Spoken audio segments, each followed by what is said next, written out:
fariseos y los alguaciles, ellos quisieron aprender a Jesús, enviaron a gente para aprenderlo, pero no quisieron, ¿no? Porque vieron evidencia de que aquel que estaba hablando era el Rey de Reyes y Señor de Señores. Jesús también se llamó a sí mismo, bueno, ser Dios, ser el agua de vida. Y entre todos los capítulos que hemos visto ha venido siempre un calificativo para él, divino. Es decir, la palabra yo soy es la palabra que el mismo Dios usó para que Moisés le dijera a Faraón quién era él. Ahora, entonces, hemos venido viendo todo eso a partir del principio del primer capítulo que estuvimos estudiando hasta este capítulo al que llegamos. En el estudio anterior estuvimos viendo también que la gente se admiraba de la enseñanza de Jesús y hubo una división entre los judíos. Y unos decían, bueno, este es el Cristo, y otros decían, pues no creo que de ahí donde viene pueda salir un hombre importante, nunca ha surgido un profeta de ahí. Entonces, nos acordamos aquí que Jesús mismo dijo, bueno, en su propia tierra nadie es profeta. Ahora entonces, entrando en el capítulo 8, continúa todavía la persecución. Y vemos que cuando hubo esta división entre los fariseos y la gente, ¿verdad?, que decía que Jesús era, bueno, el Cristo, hubo un hombre que ya había sido salvo, que intervino aquí. ¿Se acuerdan ustedes que en el capítulo 3 de Juan, a quien estudiamos? A Nicodemo, un hombre que nació de nuevo y que Jesús tuvo que explicarle que era nacer de nuevo. Pero también, bueno, lo encontramos en el versículo 50 del capítulo 7. Le dijo Nicodemo, el que vino a él de noche, el cual era uno de ellos: ¿juzga acaso nuestra ley a un hombre si primero no le oye? Y sabe lo que ha hecho. Respondieron y le dijeron: ¿eres tú también Galileo? Escudriña y ve que de Galilea nunca se ha levantado profeta. Ahora entonces vemos aquí que hay una división ya de gente que sí cree en Jesús, pero gente que no ha decidido ir en contra de Jesús. Y el pasaje que vamos a ver hoy en esta mañana tiene que ver con la situación de una mujer, pero también tiene que ver con una trampa para Jesús. Es decir, en este capítulo todavía continúa siguiendo a Jesús para ver en qué falla le encuentran y pueden acusarlo y llevarlo a la muerte. Entonces, lo que vamos a ver es la historia de una mujer adúltera. ¿Es malo el adulterio, hermanos? Claro que sí. Eso es malo. Es un pecado. Y la Biblia lo declara como pecado, ¿verdad? Y es enfático todos los que hablan acerca de este problema, que es algo que era muy fuerte en el tiempo de Jesús. Pero leamos el versículo 53 y dice: y cada uno se fue a su casa. Es decir, ¿cada uno de quién? De aquellos que estaban en esa reunión de los fariseos y que estaban hablando acerca de verdaderamente quién era Jesús. Pero empieza el versículo 1 del capítulo 8: y Jesús, se fue al monte de los olivos. Y por la mañana volvió al templo y todo el pueblo vino a él. Y sentado él les enseñaba. Bueno, ya había cobrado auge las predicaciones de Jesús. Es decir, la gente le gustaba escuchar a Jesús. Ahora entonces, hoy día también predicamos a ese Cristo nosotros. Pero hay mucha gente que no le gusta oír acerca de Jesús. Y los que evangelizamos constantemente nos encontramos con gente que rechaza a Jesús. Dicen, no, las cosas son muy bonitas, ¿verdad? De los creyentes, lo que la Biblia dice es verdad, pero yo no quiero saber nada de eso. Y hay quienes que cierran la puerta. Y hay quienes, bueno, que ofenden al predicador. Pero ahí vamos, ¿verdad? La tarea se está haciendo y a Cristo se está predicando. Pero vemos aquí que había mucha gente que sí le gustaba escuchar a Jesús. Se sentaba alrededor de él a escuchar los sermones que él daba. Qué importante, hermanos. Qué importancia pues tiene escuchar los sermones. Porque a través de los sermones podemos edificarnos. A través de los sermones podemos pues crecer por medio de la palabra, ¿verdad? Y es indiscutible que cuando hablamos acerca de doctrina, la doctrina no se puede negociar por nada. Es decir, debemos de hablar específicamente lo que la Escritura dice. El problema es cuando ya le añadimos, ¿verdad? Le ponemos nuestros propios intereses. Ahí sí hay problema. Ahora entonces, vemos aquí en el versículo 1 y 2 que hemos leído, dice que él llegó al templo y había gente que estaba escuchando las enseñanzas. Y en el versículo 3 dice: entonces los escribas y los fariseos le trajeron una mujer sorprendida en adulterio y poniéndola en medio, le dijeron: maestro, esta mujer ha sido sorprendida en el acto mismo de adulterio. Y en la ley nos manda Moisés a apedrear a tales mujeres. Tú pues, ¿qué dices? Bueno, entonces vemos aquí la trampa, ¿verdad? Dice que llevaron a una mujer ante la reunión que tenía Jesús. Y yo me preguntaba hoy desde ayer que estaba leyendo durante el día y hoy en esta madrugada estuve leyendo otra vez acerca de esta mujer. Me preguntaba, ¿cómo se sentiría esta mujer en medio de la gente? Imagínense que encontramos a una judía que estaba en el acto del adulterio y la encuentra la gente. Había testigos ahí de esta mujer. Claro, ¿era cierto que esta mujer era adúltera? Sí, era cierto.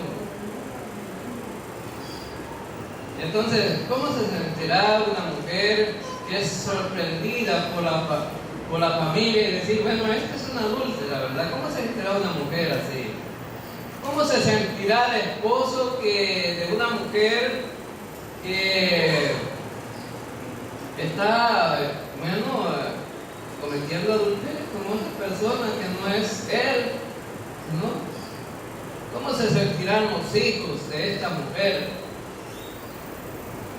¿Cómo se sentirá ser la habladuría de la gente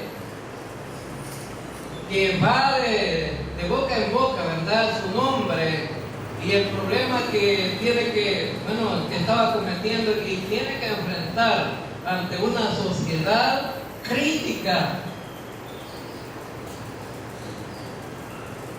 Fíjense bien aquí, bueno, que casi en todos los pueblos pequeños así es, ¿verdad? Pasa una cosa, todo el mundo lo sabe. Pasa una cosa, todo el pueblo lo sabe. Ahora entonces, se corre, ¿verdad?, la noticia. Entonces, somos tan espontáneos para llevar la noticia, ¿verdad? Allá en mi pueblo, a la gente que le gustaba el chambre, le gustaba el chisme, le decían la chaparrastique.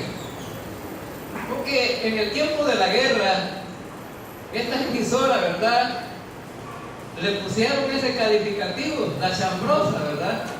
Ahora entonces, porque daba unas informaciones, a veces eran verdad y a veces eran mentiras. Pero entonces, la bola se corrió, como dicen los buenos salvadoreños, y le traen a esta mujer y la traen frente a Jesús. La realidad es que esta mujer tenía un problema serio que enfrentar, porque la ley judía decía que cuando una mujer, pero óigame, quiero aclararle, ¿a dónde está el hombre? ¿Verdad que al hombre no lo trajeron? Pero el castigo tendría de ser para los dos. Ahora entonces le traen a la mujer, pero al hombre lo dejaron ir.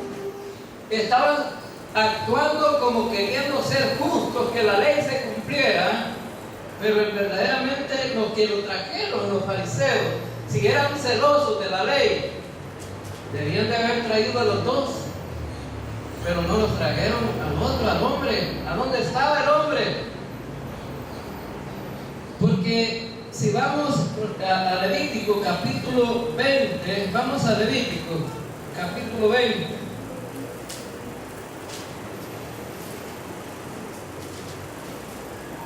Levítico capítulo 20.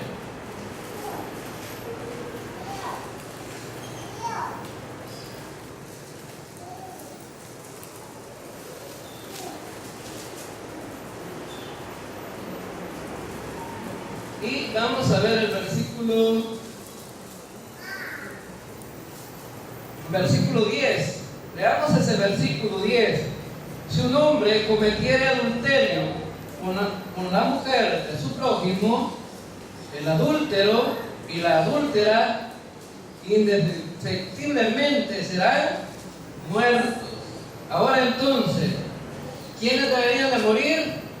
Los dos, no solamente uno. Y le trajeron a la mujer y ellos dieron hasta la sentencia y dijeron: debe de morir apedreada esta mujer.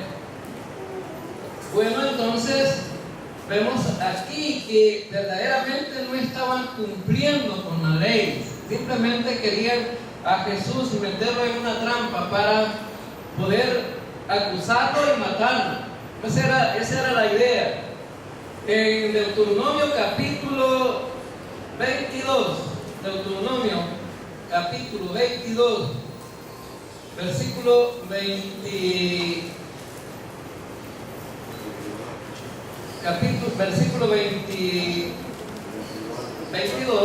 al 24, dice el versículo: si fuera sorprendido alguno acostado con una mujer casada con un marido, ambos morirán, el hombre que se acostó con la mujer y la mujer también. Así quitarás el mal de Israel. ¿Cuál era el propósito de hacer esto? Era para que las demás mujeres y los demás hombres no lo siguieran haciendo. Bueno, era como curar un mal, como curar una enfermedad, pues, para que no se siga dando. Era como para quitar una epidemia o una endemia, ¿verdad? Para que no se fuera transmitiendo a través de los demás seres humanos.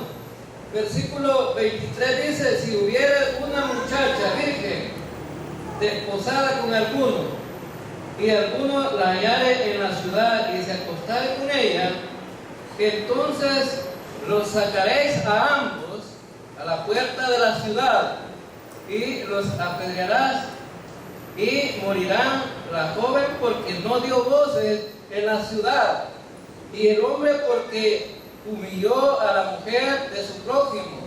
Así quitarás el mal de en medio de ti. Es decir, si en una ciudad una mujer consentía, vivía, o un hombre llega a la mujer, y vamos a suponer que fue a la fuercecita, como dicen ellos, ¿verdad? Entonces, la mujer, el deber de la mujer, ¿cuál era? Gritar, pedir auxilio, pero si no lo pidió, tiene que morir.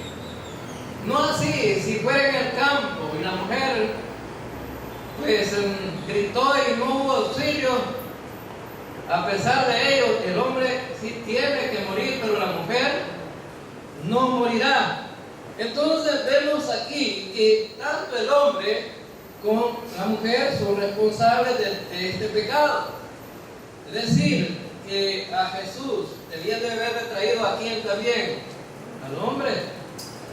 Ahora, y vemos aquí que no pasó así. Ahora entonces, dice el versículo 6, mas esto decía, tentándole para poder acusarle. Pero Jesús, inclinado hacia el suelo, escribía en tierra en el dedo. Ahora entonces, vemos aquí cuál era el propósito. Era querer acusar a Jesús ¿de qué? Si Jesús decía, mátenla, entonces iba a quedar en problemas Jesús. Aunque eso decía la ley, ¿verdad? Que había que hacer, mátenla. Más sin embargo, Jesús era el tipo de persona que se reunía con los pecadores. Era el tipo de persona que le gustaba conversar con los pecadores. Y entonces dirían ellos, bueno, y cuando estuvo con los demás pecadores, ¿por qué no los rechazó? Porque la palabra de Dios dice que el Hijo del Hombre vino a buscar y a salvar lo que se había perdido. Ahora entonces, por eso Jesús dice que seguía escribiendo en tierra. Se fija usted, hermanos, que en toda la Escritura no encontramos a Jesús escribiendo por otro lado, por ningún lado. Es la única vez que encontramos a Jesús escribiendo en tierra. Ahora, entonces, vemos que estaban juzgando los judíos a una mujer injustamente. Y Jesús no dijo tampoco, déjenla libre, porque entonces iban a decir, está consintiendo con el pecado. No dijo ninguna de las dos cosas. Ahora entonces, pero la pregunta importante que debemos de hacer aquí, ¿qué hubiéramos hecho nosotros? ¿Qué hubiéramos hecho nosotros? Lo más seguro que la sacamos rápido, ¿verdad? Y le tiramos la primera piedra. Ahora entonces, Mateo, me gustaría que fuéramos a Mateo y viéramos en el capítulo 7 algo importante ahí, en el Evangelio según Mateo, en el versículo 1 hasta el versículo 6. Mateo, capítulo 7, versículo 1 al versículo 6.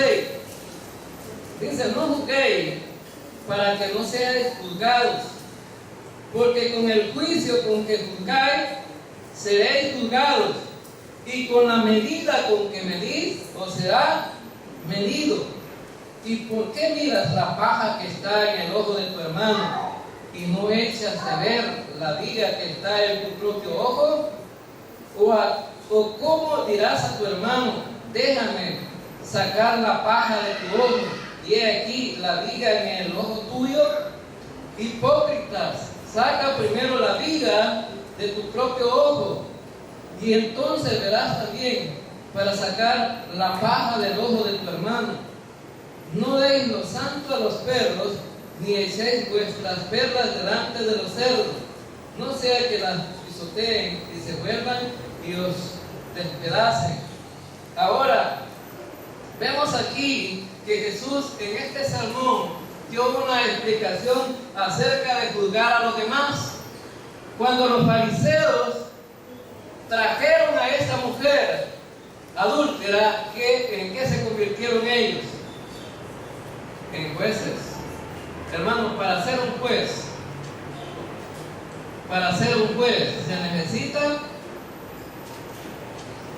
no tener problemas, es decir, ser recto, es decir, ir de acuerdo a la justicia, es decir, no le hallen tacha a él para poder juzgar a los demás. Ahora, ¿creen ustedes que estos hombres, estos fariseos que llevaron a la mujer adúltera, eran justos verdaderamente? ¿No tenían pecados ellos? ¿No eran culpables ellos para convertirse en juez de los demás? Hermanos, es bien fácil juzgar a otro, pero es difícil juzgarse a sí mismo. Es decir, nosotros somos buenos para juzgar y ver el pecado de otro. Eso sí, es muy fácil hacerlo, ver el pecado de los demás. Y nos encanta a veces, pero ¿ya viste a la fulana? Mira, dicen que esa fulana es cosa seria. Ahí como la ves, mira, bien, no quiero un plato, pero mira, cuando anda por otros lados, se convierte en otra. Igual que el fulano, ¿verdad? Cuando está aquí, que la gente lo ve y lo conoce, pareciera que fuera un santo, ¿verdad? Solo le falta la cosita aquí áurea, ¿verdad? Sobre su cabeza, para que la gente se le arrodille. Pero cuando está afuera, es un diablito, ¿verdad? Ahora entonces, no, por eso Jesús dice, para que juzgues a los demás, debes de sacarte la viga. ¿Qué es más grande, hermano? ¿Una paja o una viga? Una viga, es decir, que Jesús está diciendo, a veces lo que juzgan a otro, su problema es más grande que al que están juzgando. Y ese era el problema de estos hombres, que llevaron a la mujer y la estaban juzgando, pero ellos también tenían problemas serios. Ahora entonces Jesús no va en contra de la ley, pero también Jesús tenía que actuar con justicia. Y para actuar con justicia tendría que hallar culpables a los culpables. Y aquí en este caso todos eran culpables. Ahora, hermanos, por eso es que cuando escribe el apóstol Pablo en la carta a los romanos, él dice, ustedes no se conviertan en juez de los demás, no juzguen a los demás, dejen que Dios juzgue, porque el Señor ha dicho, mía es la venganza.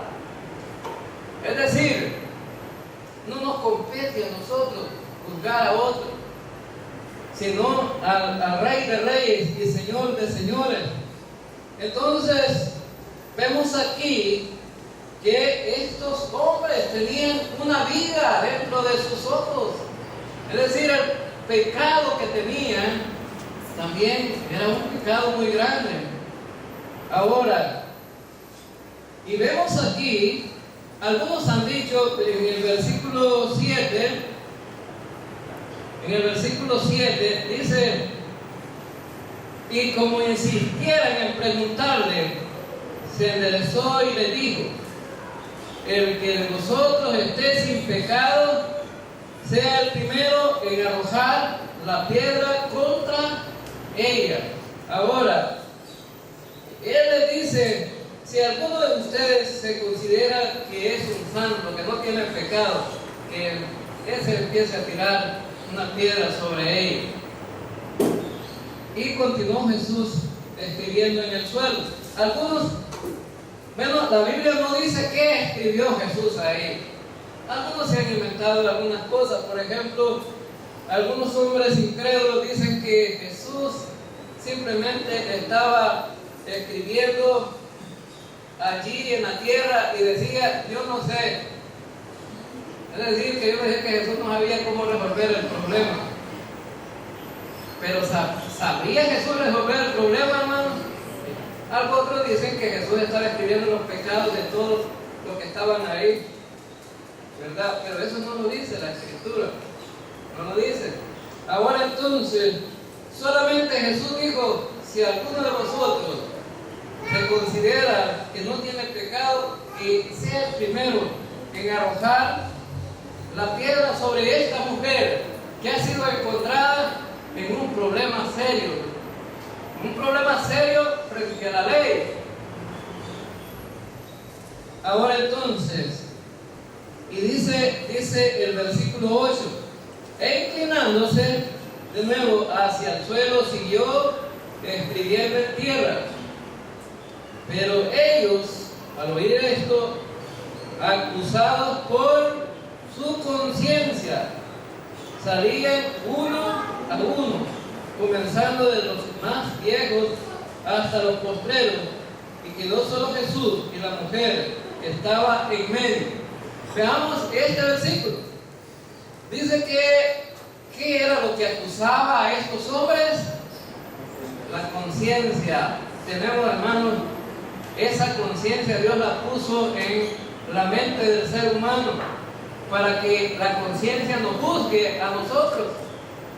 Ahora, esa conciencia le está diciendo a cada hombre que llegó a acusar a esta mujer, tú eres culpable también, eres pecador, tienes pecado. Y dice que empezando de los más viejos se fueron hasta los más jóvenes. Bueno, algunos han interpretado esto también diciendo, bueno, los más viejos se fueron primero porque eran los que más pecadores eran. Y los jóvenes tenían menos pecado. Pero aquí lo que vemos realmente es que todos eran culpables. Todos tenían pecado. Y dice que empezaron a irse porque su conciencia les estaba juzgando. Es que, hermano, la conciencia siempre juzga al ser humano. Por eso es que mejor hay que morderse la lengua en lugar de emitir juicios. Y les hago una pregunta importante, hermano. ¿Creen ustedes que dentro de las iglesias nos juzgamos unos a otros? ¿Puede pasar eso? Sí, y pasa todos los días.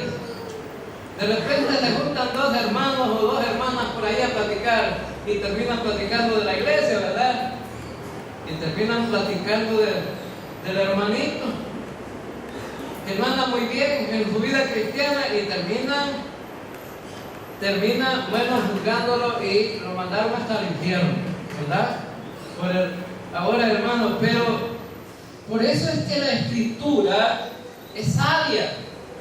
Por eso es que la Escritura dice que es una luz, y posteriormente a este pasaje que estamos viendo ahora, Jesús precisamente va a hablar de la luz.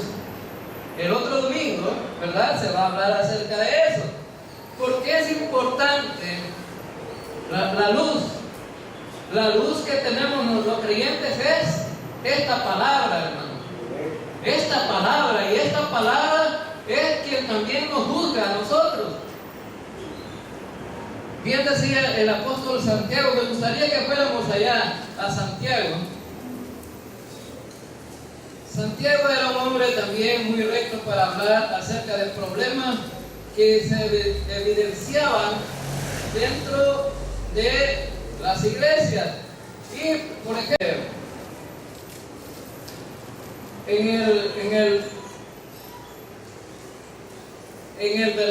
el capítulo 3, versículo 1 dice: hermanos míos, no os hagáis maestros muchos de vosotros, sabiendo que recibiremos mayor condenación. Ahora, un maestro es alguien que sabe las cosas bueno, y puede enseñarlas, pero también hay maestros, no solamente de enseñanza buena, sino que hay maestros en juzgar a los demás también, ¿verdad? Hay maestros en criticar a los demás, y por eso dice, porque todos ofendemos muchas veces.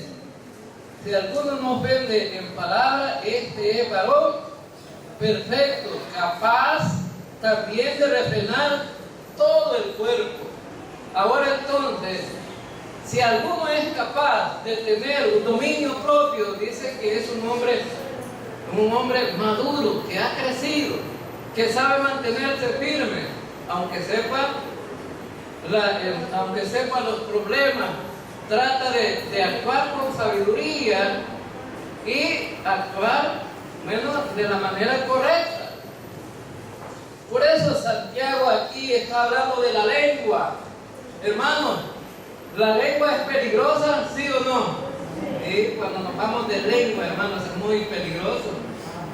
Y por eso es que yo decía, cuidado, ¿verdad?, con las predicaciones, ¿verdad? Porque a veces podemos nosotros decir cosas que no son correctas. La doctrina no está en discusión, ¿verdad?, sino cosas que son incorrectas. Ahora entonces, y vemos aquí, dice que nosotros le ponemos freno en la boca de los caballos para que nos obedezcan y dirigimos así todo el cuerpo. Ahora, un caballo con freno, hermano, el que lo monta lo puede dirigir para donde él quiera. Pero dice Santiago, pero nosotros no somos capaces de domar la lengua. Eso lo dice más adelante. En el versículo 8 dice, pero ningún hombre puede domar la lengua, que es un mal que no puede ser refrenado, llena de veneno mortal.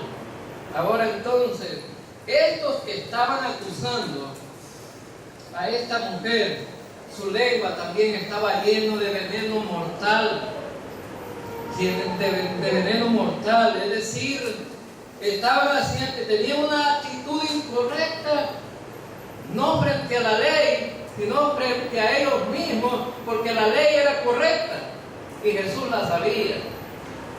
Ahora entonces, y igual como esta mujer, ellos necesitaban ser juzgados también, no ser jueces.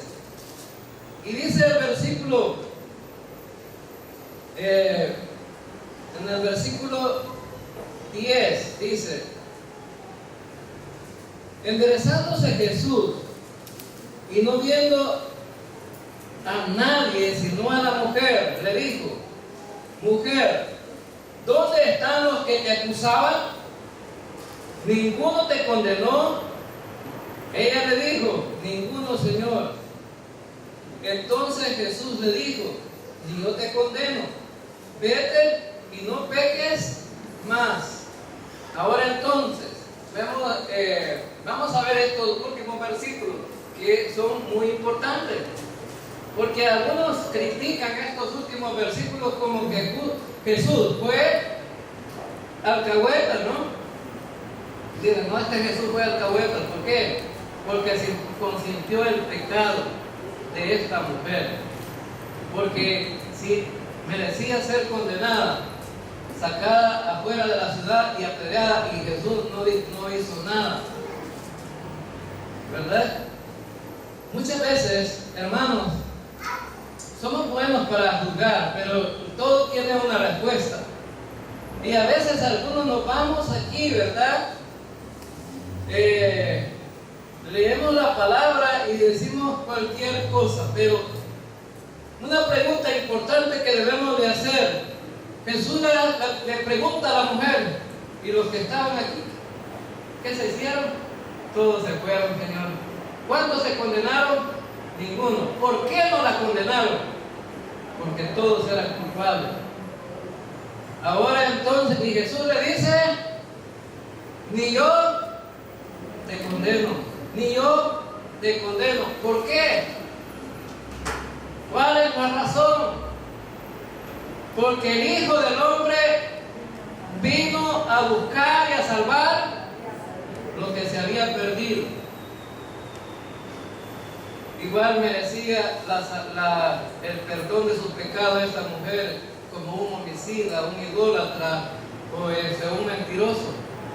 Algunos piensan que mentir es una cosa pequeña, ¿verdad? Mentir es un pecado grande también, igual que todo lo demás. Ahora entonces, Jesús sabía que iba a morir por esta mujer en la cruz también. Igual que iba a morir por Zaqueo, ¿verdad? Que bajó del árbol. ¿Y qué era Zaqueo? Ladrón. ¿Merecía también Zaqueo ser castigado por eso? Claro que sí. Y los mandamientos decían: no robarás. Ahora entonces, ¿habla de la extorsión también en la ley? Claro que sí. Es decir, si nosotros vamos allá a Levítico y a Deuteronomio, vamos a encontrar que la extorsión es un pecado grave y ya estaba escrita. Es decir, es lo que la gente ha inventado hoy, no es nuevo. En la Biblia ya estaba la palabra extorsión. Ahora entonces, viene Jesús y le dice: ni yo te condeno, ni yo te condeno. Es decir, Jesús estaba, en otras palabras, diciéndole a la mujer: tienes mi perdón, tienes mi perdón. Ahora entonces, pero le dijo una cosa, y aquí es donde debemos de ver la gracia de Dios, pero también dentro de esa gracia de Dios tenemos que ver la naturaleza de la vida cristiana. Como creyentes en Cristo, hemos recibido la gracia de Dios, pero también no hemos recibido el libertinaje. Ahora, veamos ahí, le dice el Señor: ni yo te condeno, vete y no peques más. ¿Cuál es el deseo de Dios? Que el creyente, siendo salvo, no peque más. Es el deseo de Dios. Y lo encontramos en la primera carta del apóstol Juan: hijitos míos, estas cosas os escribo para que no pequéis. Bueno, el deseo de Dios es que no pequemos, pero si hubiera pecado, abogado tenemos.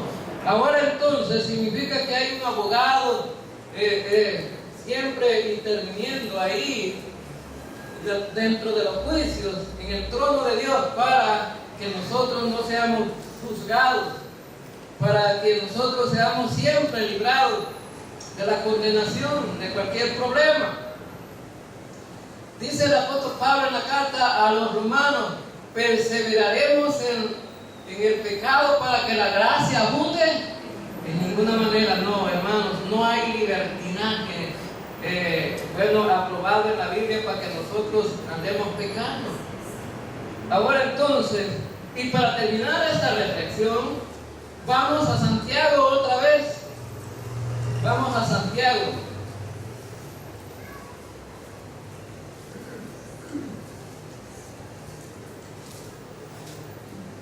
Dice Santiago: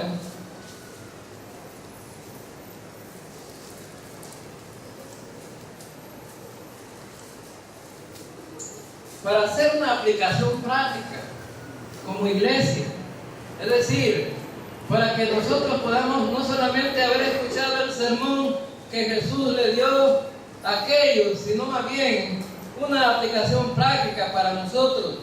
Versículo 19 del capítulo 1: por esto, mis amados hermanos, todo hombre sea pronto para oír, tardo para hablar, tardo para airarse. Ahora entonces, significa que está dando una recomendación. Si usted oye algo, cuidado, para que se vaya de lengua. Cuidado, mejor medite. piénselo, si es correcto o incorrecto, armar un chambre. Y dice aquí, también dice, porque la ira del hombre no obra la justicia de Dios, por lo cual, desechando toda inmundicia y abundancia de malicia, recibid con mansedumbre la palabra implantada, la cual puede salvar vuestras almas. Y esta palabra no está hablando de una salvación aquí, más que todo es espiritual, sino está hablando de una salvación física, de un problema, de cualquier situación de la vida. Ahora dice, y la recomendación que debemos de tomar en cuenta todos nosotros, versículo 22, pero sed hacedores de la palabra, y no tan solamente oidores, engañándonos a vosotros mismos. El que tenga oídos para oír, que oiga. Vamos a orar. Señor Dios Todopoderoso, gracias por tu palabra. Venimos ante tu presencia suplicándote, Señor, por nuestros hermanos que están enfermos, Señor, que tú les puedas siempre otorgar la felicidad en medio de la prueba, la paz que necesitan, y también, Señor, ese consuelo que siempre has provisto, Señor, en medio de las circunstancias. Pero queremos apelar a tu gracia y a tu justicia, Señor, y a tu misericordia. Si es bueno, Señor, que tú tienes gracia para los creyentes, así como la has mostrado en la salvación, y si has hallado gracia, si estos creyentes han hallado gracia delante de ti, pues haz un milagro, Señor, para que puedan sanar de sus enfermedades. Ante todo, Señor, sabemos que eres un Dios justo y pensamos que ante todo también está tu voluntad sobre todas las cosas, Señor. Por lo tanto, solamente te lo depositamos en tus manos para que seas tú, Señor, haciendo lo que a ti te consideras que es lo mejor para nuestros hermanos. Ahora, Señor, bendice esta iglesia. Llénanos, Señor, siempre de ese deseo de congregarnos, de servirte, de honrarte y glorificarte. Que nuestras actitudes siempre sean las mejores y las correctas, Señor. En el nombre de Cristo Jesús te lo pedimos. Amén y amén.